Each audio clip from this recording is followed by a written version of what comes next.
Hey guys, this is Denon. I'm coming to you live today to talk about one of my favorite places in the world, Portugal. To be honest, before coming to Madrid, I actually didn't know much about Portugal. I hadn't understood it to be such an excellent vacation destination.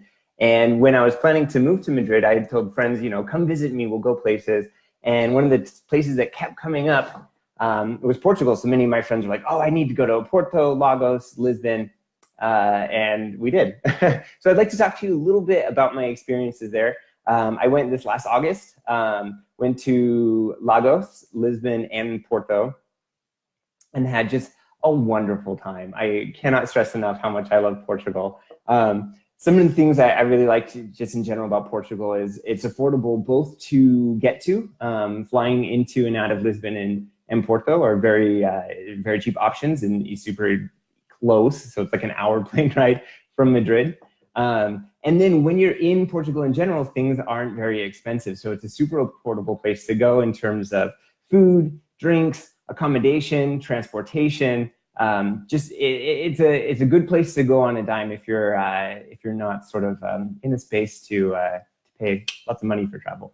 So highly recommend for that reason. Additionally, as a non-Portuguese speaker, it's super easy to get around in English. So many Portuguese people speak English. I think it's part of their primary education. And beyond that, many even speak Spanish or Italian or French or German. So Portuguese people speak a ton of languages, really helpful if you're not a Portuguese speaker like myself. However, if you do speak some Spanish or are able to read some Spanish, you might be able to decipher some of the signs. So the language is fairly similar as far as how it looks. The pronunciation, however, for me is super different. I absolutely couldn't understand most of the Portuguese I heard, despite how hard I tried. So anyhow, super accessible, easy to get around, and the people were so friendly.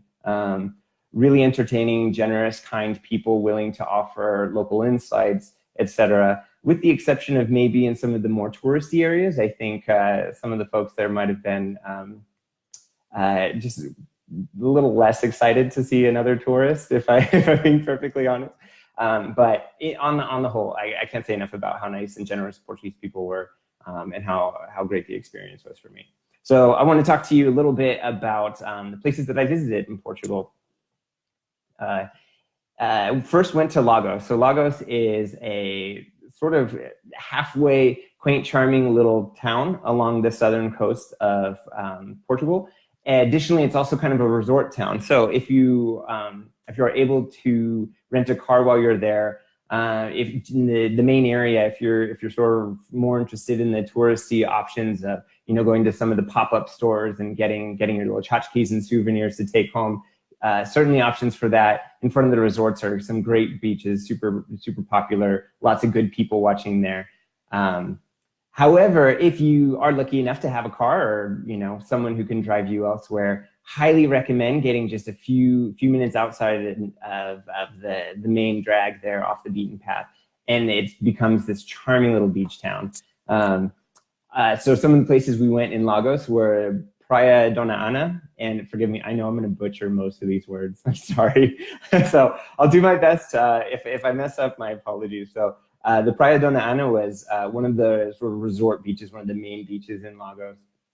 Super popular, lots of great photo ops there with the sort of the cliffside meeting the beach and the crystal clear water.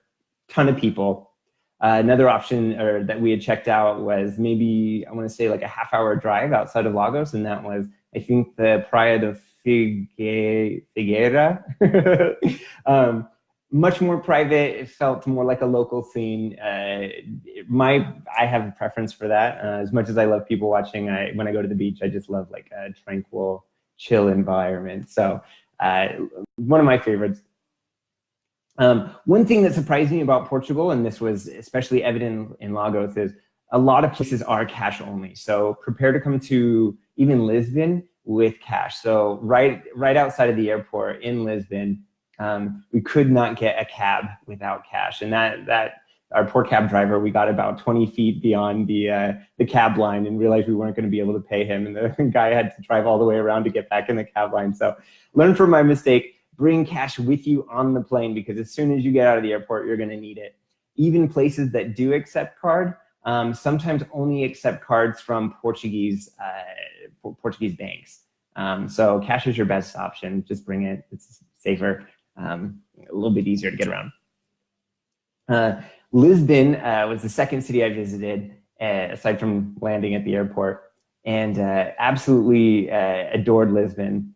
Lisbon has several influences that you can sort of see as you're entering the city and moving around. So for one, and probably most importantly, Lisbon is a maritime city. And this is evident in the history, in the food, in the culture, in a lot of the statues that you'll see in the city.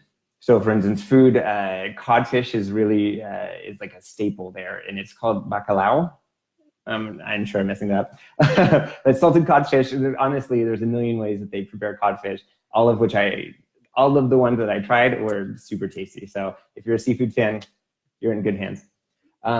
Additionally, there are influences from Spain, from Rome. So for instance, there's an aqueduct running right through Lisbon, and also Moorish influence. So the Alfama district in Lisbon, there's like a Moorish castle, and there's all these like narrow cobblestone streets that are only accessible by foot, and you sort of like peek around or get lost if you're me. And then, you know, stumble around the corner and suddenly there's like this charming little square with a restaurant and someone playing music, and it was such a cool experience, and it was super accessible from where we were staying, which was in that district.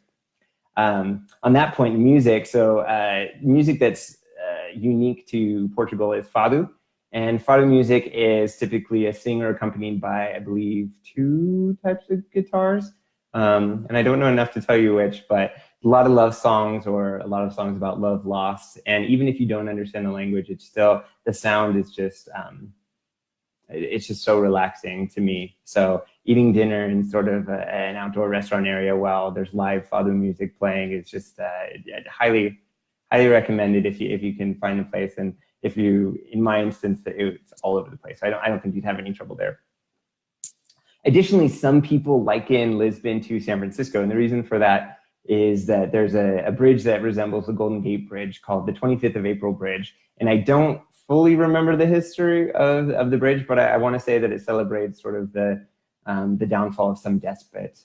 And so they renamed the bridge after, you know, some large shift in governance. Personally, I thought Porto had more of a San Francisco feel to it. And the reason for that is Lisbon, to me, felt very commercial and very much like a capital city, whereas Porto seemed like a much smaller, more charming, sort of hip and bohemian town. And for that reason, Porto was my favorite place. Just stunning views everywhere you turn. So Porto is on the north side of the river. I think it's the Douro River, and immediately goes up on cliffside. So as you're looking, say, from the river north into Porto, it's just sort of like stacked on the hillside, building after building after building. And then as you're in the city, you just turn corners, and suddenly there's this breathtaking vista of the river, or looking out towards the ocean in the sunset, or to the southern side of the river, where's the town Vila Nova de Gaia. So to me, Porto is super special. Something unique to Porto is a food called francesinha. And francesinha, I believe, translates to like little French maid or something along those lines.